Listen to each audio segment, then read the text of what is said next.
Assalamu alaikum. Good afternoon. I am Iman Kaba, and I am a grade 6 student at Tarbiyah School. It is my immense pleasure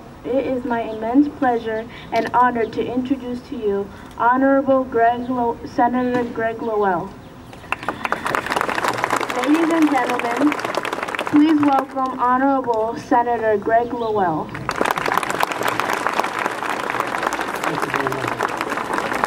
Good afternoon, everybody. Good afternoon. Pleasure to be here. I love to see all these kids. I talked to some of you earlier. Where are my homeschooled guys and girls that I talked to before? All right. Where do you guys go to school? All right, good deal. Good field trip. Thank you for coming to Dover. It's important that you do it.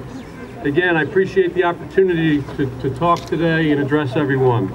I believe that we live in the best country in the world. It is a country with unlimited opportunity, and it is understandably a beacon to the world.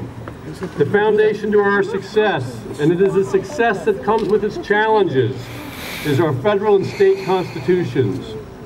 I swore an oath to these documents, as those do who come to America to become citizens of the United States of America.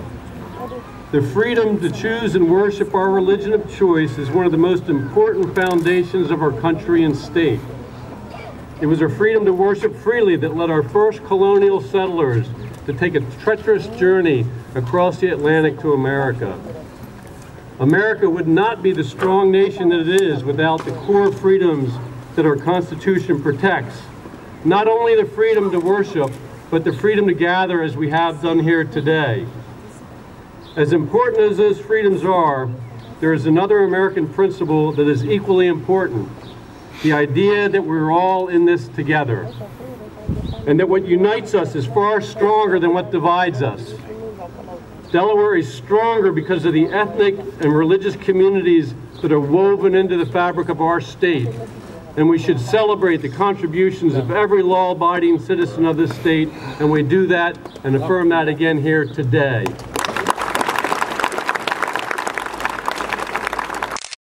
Focus on the things that bring us together, our families, our communities, and our shared freedoms and responsibilities.